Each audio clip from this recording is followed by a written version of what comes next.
Hello बच्चों, एक प्रश्न है हमारे पास कि ऊर्ध्वाधर दिशा में ऊपर की ओर फेंकी गई एक गेंद 6 सेकंड पश्चात फेंकने वाले के पास वापस लौट आती है। तो याद कीजिए यह किस वेग से ऊपर फेंकी गई। दूसरा, गेंद द्वारा पहुंची गई अधिकतम ऊंचाई तथा 4 सेकंड पश्चात गेंद की स्थिति। तो हमारे पास 3 स्टेटमेंट दी गई है, हमें तीनों के 3 प्रश्नों का मान ज्ञात करना है। तो सबसे पहले हम बात करते हैं प्रश्न की मुख्य अवधारणा।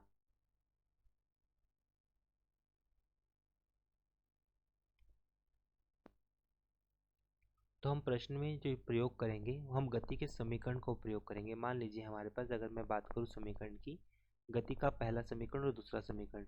गति का पहला समीकरण जो हम यहाँ पर गति के समीकरण को प्रयोग में लेके आएंगे,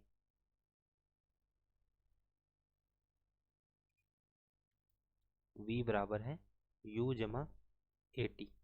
और दूसरा समीकरण हम प्रयोग करेंगे s बराबर है यू टी जमा 1/2 ए टी का वर्ग। कुछ समीकरण को हम यहाँ पर प्रयोग करेंगे।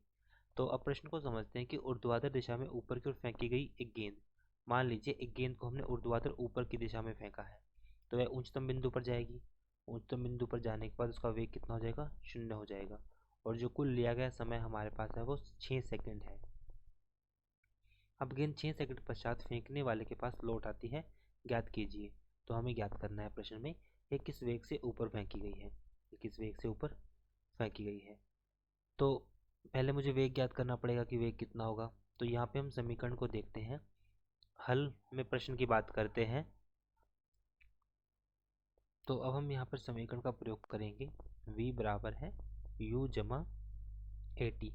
वी ऐसे कैसे हमने यहाँ पे रखा, u का मान कितना है, u हमें ज्ञात करना है, परंतु उच्चतम बिंदु पर जो v का मान होता है हमारे पास वो 0 हो जाता है। तो यहाँ पे हम v का मान जो होगा उसको 0 प्रयोग करेंगे। u ऐसे कैसे रहेगा, g का मान हम यहाँ पर रखेंगे, t का मान t रहेगा।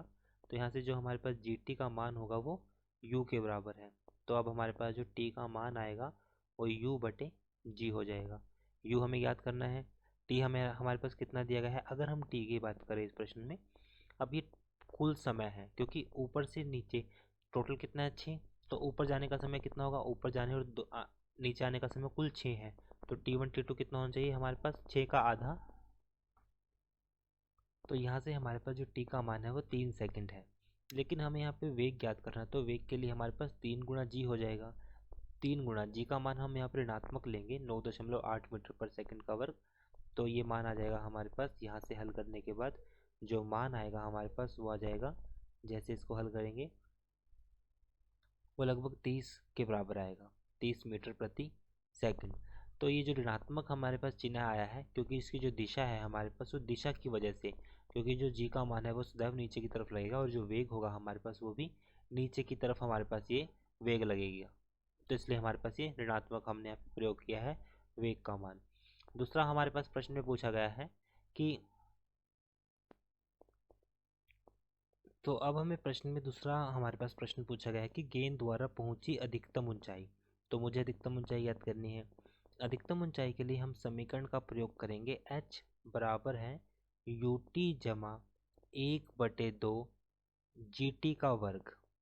तो h हमारे पास है अधिकतम ऊंचाई, वेग हमने ज्ञात किया है 30, गुणा समय कितना होगा ऊपर जाने में 3, माइनस 1/2 ऋणात्मक हमने लिया है जी की वजह से। जी का मान हम यहाँ पर 10 प्रयोग करेंगे, 10 गुणा टी का मान हमारे पास है 3 का वर्ग आ जाएगा 9। तो यहाँ से h का मान आएगा 30 दिया 90, माइनस 2 पंजे 10, 5 नीम 45। तो 90 माइनस 45, तो ये मान आएगा हमारे पास 45 मीटर। तो गेंद द्वारा जो प्राप्त की गई ऊंचाई है वो 45 मीटर है, ये हो जाएगा। अब प्रश्न में पूछा गया है तीसरा, ये हमारे पास 45 मीटर ऊंचाई है। अब प्रश्न में पूछा गया कि 4 सेकंड पश्चात गेंद की स्थिति, 4 सेकंड बाद गेंद हमारे पास कहाँ हो गई। अब यहाँ से यहाँ तक गेंद जाएगी वो कितने सेकंड जाएगी, 3 सेकंड में। 3 सेकंड के बाद जो गेंद होगी हमारे पास वो 1 सेकंड के बाद वो नीचे की तरफ आएगी। तो इसका मतलब यहाँ पे हमें 4 सेकंड बाद बताना है कि गेंद की स्थिति क्या होगी। तो अगर मैं बात करूँ कि गेंद 4 सेकंड पश्चात की स्थिति 1 सेकंड नीचे की ओर स्थिति के चली गई दूरी के बराबर होगी, क्योंकि यहाँ से यहाँ तक 3 सेकंड है, 3 सेकंड के बाद वो ऊपर जाएगी। अब ऊपर से नीचे जाएगी 1 सेकंड, तो मतलब 1 सेकंड में वो ऊपर से नीचे कितनी दूरी उसने तय की है, ये हमें ज्ञात करना है। तो यहाँ से h बराबर है, अब उच्चतम बिंदु पर हमें पता है कि जो वेग होता है किसी वस्तु का वो शून्य होगा, तो 0 × t 0 हो जाएगा। और यहाँ पर आएगा हमारे पास जमा 1/2, जी का मान हम यहाँ पर 10 प्रयोग करेंगे क्योंकि वो दिशा के अनुकूल है, गुणा t हमारे पास कितना है 1 सेकंड, 1 का वर्ग किया 1, तो 10/2 ये मान आ जाएगा 5 मीटर। अब ऊपर से अब टोटल कितना हमने निकाला था 45 मीटर, 45 में से यहाँ से यहाँ तक कितना गया 5 गया, तो हमारे पास गेंद द्वारा चली गई जो दूरी होगी 4 सेकंड में स्थिति, जो 4 सेकंड में स्थिति होगी वो हमें यहाँ पे बतानी है कितनी होगी।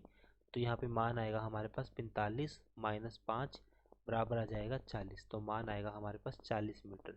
तो 4 सेकंड बाद गेंद जमीन से 40 मीटर की ऊंचाई पर होगी, तो ये इसका मान होगा। तो आशा करता हूँ कि प्रश्न का हल आपको समझ में आया होगा। धन्यवाद।